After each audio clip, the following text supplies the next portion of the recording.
Hey guys, how's it going? Now this right here is the OnePlus 8 Pro, the phone that I've been using as my daily driver for ever since it was launched. So I've been loving it, and while I've tried different phones on and off in that period as well, the 8 Pro has always been in my pocket and I just keep going back to this phone. I genuinely love this phone. I love the display, the design, everything about it. But the main question still remains that does the phone justify its price tag of rupees 55,000, or are there better devices out there, or is this thing even overpriced? Well, this is Varun from Guiding Tech and this is my long-term review of the OnePlus 8 Pro. Let's get started.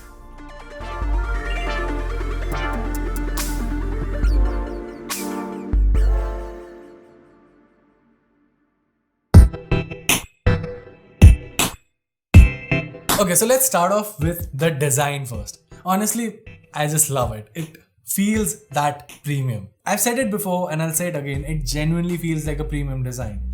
That said, it still is a bit heavy, especially from the top. Of course, not as hefty as the OnePlus 7 Pro, but yeah, when compared with the normal OnePlus 8, this definitely feels like a heavy phone. The curved edges on the sides feel premium, but of course they do come with a sense of fear. That plus the massive camera bump at the back basically mean that I had to use a case with this phone. Which also brings me to an important point.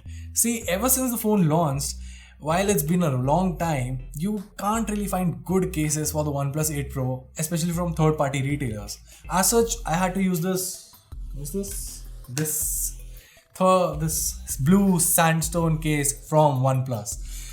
And yeah, I was warned about this case before buying it, even during buying it, and a lot of you guys commented saying that it will get dirty. I ignored it, but well, you guys were right because it's dirty AF. Like literally to the point where I've tried isopropyl alcohol, I've tried different means to clean it, just doesn't work.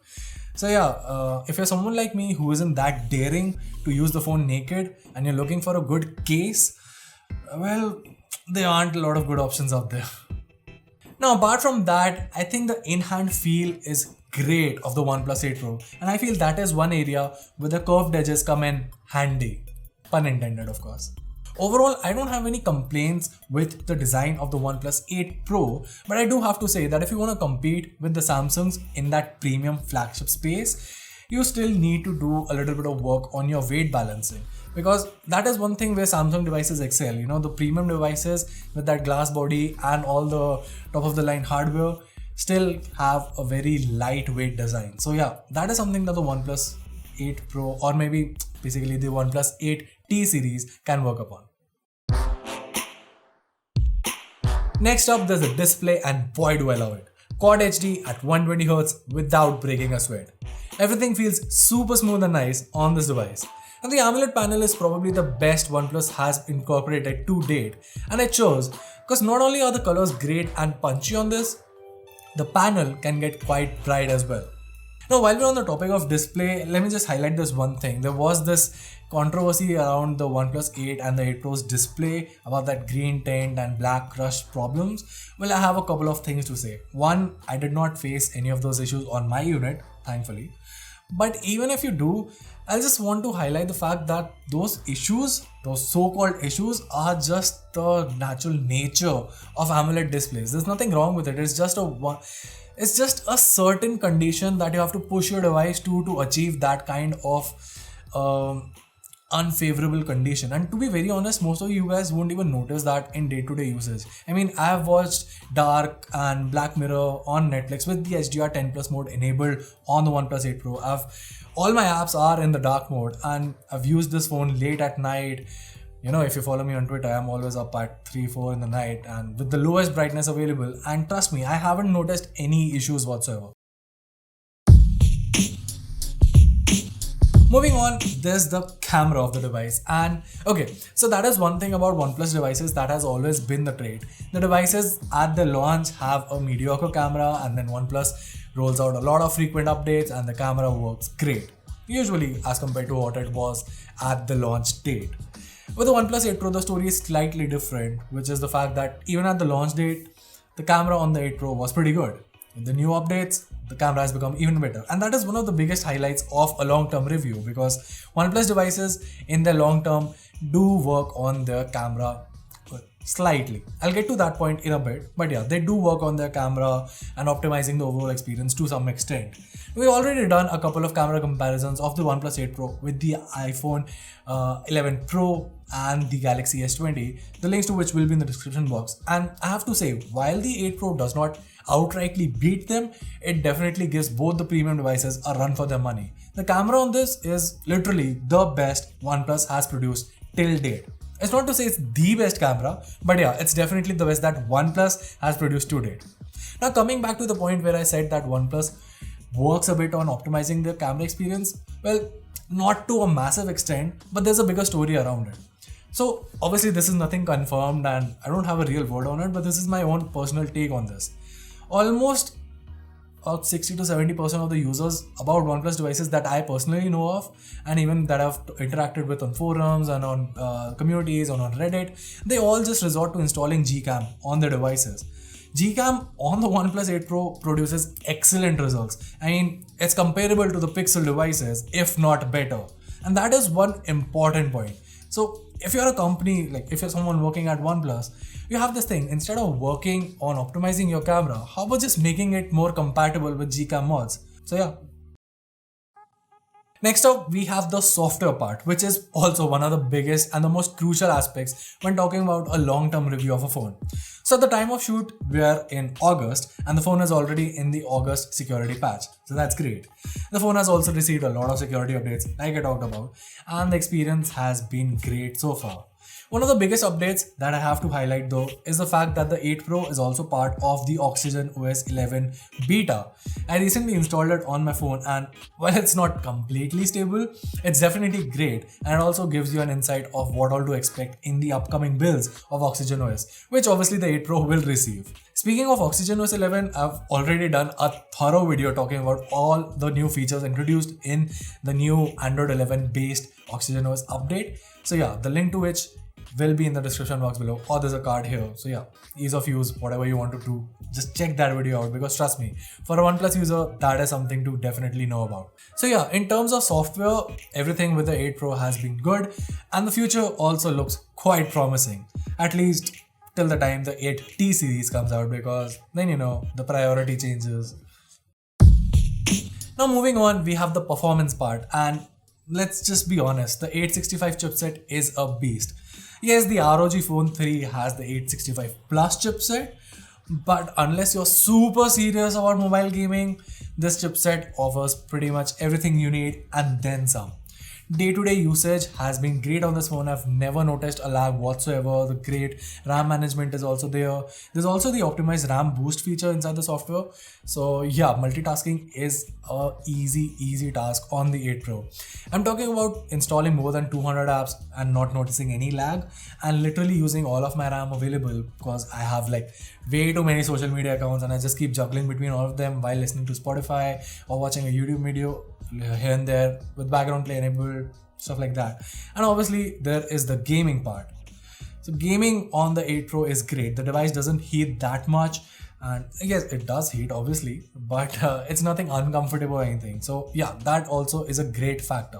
Now speaking of gaming, I have to highlight the fact that OnePlus recently partnered with PUBG so as to bring the 90 FPS mode to PUBG Mobile. And trust me, playing PUBG Mobile at 90 FPS on the OnePlus 8 Pro is an truly great experience. I'm just waiting for a 120 FPS mode, but yeah, I mean, fingers crossed. But yeah, overall experience of the phone has been absolutely great. Next up, there's the battery life, and I have to say the overall battery life performance of the OnePlus 8 Pro has been great. In fact, it has improved significantly with the new updates. I'm talking about getting 6 hours of screen on time with Quad HD 120Hz, and you know, just getting through the entire day without any issues. I still have a little bit of juice left at night, so if I just want to say watch a video or just play a game or two of PUBG, it's not like I have to run for a charger. Now speaking of charger, that is one area where I do have a bit of complaint. See, the OnePlus 8 Pro comes with the 30T warp charge, which is great, except that it's not. I mean, yes, it does charge the phone fast, but I'm a guy who's just switched to the 8 Pro after using the Realme X2 Pro for a very long time, and that phone came with a 55 watt charging device.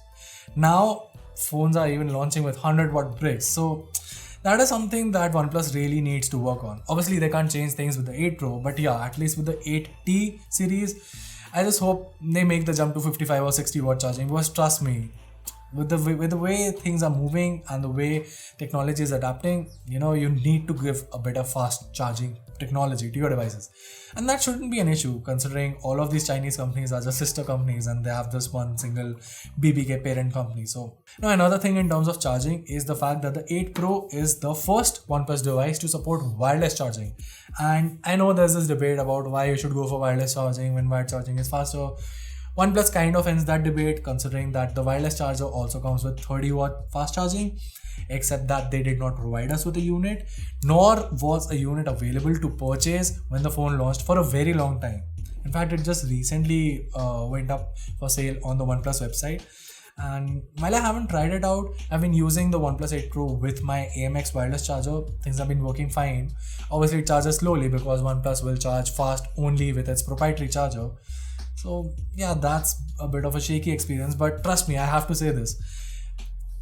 Wireless charging has been a game changer. Trust me, it's the ease of use it comes with, and for someone like me who's super lazy and does not want to haggle around with cables, when you're just sitting on your desk, you can just put your phone on a wireless charger or a dock, whatever kind of wireless charger you have, and it's like your phone just keeps on charging and you can just pick it up, take a call, put it back.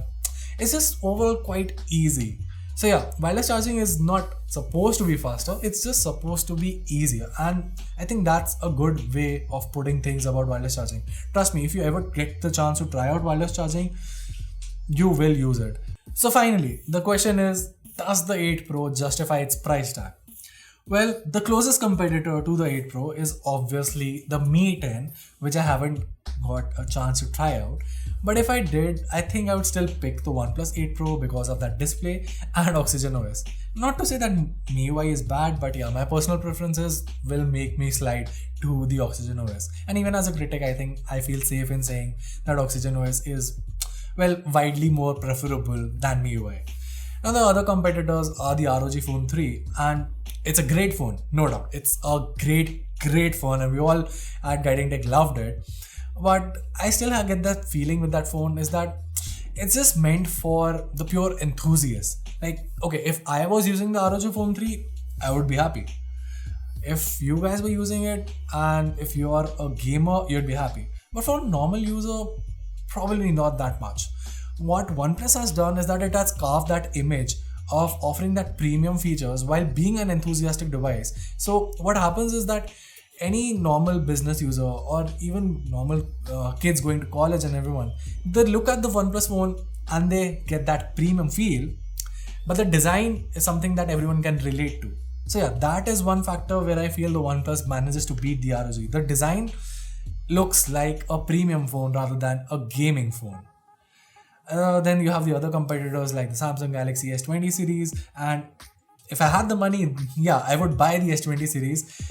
Although the Exynos chipset would be a letdown, but yeah, that premiumness that comes with Samsung devices is something that obviously makes for a great experience. So yeah, overall, I have to say, for a price tag of rupees 55,000, the OnePlus 8 Pro is definitely justified. And even in today's market, while I don't see a discount coming anytime soon, even at 55,000, the 8 Pro is a great deal. In fact, it is priced way too cheaper as compared to the US counterparts. So yeah, if you're living in India and you're considering the OnePlus 8 Pro, great choice, man. Literally great choice. I can recommend it wholeheartedly. I haven't faced any issues with the phone, and yeah, it's a through and through premium device.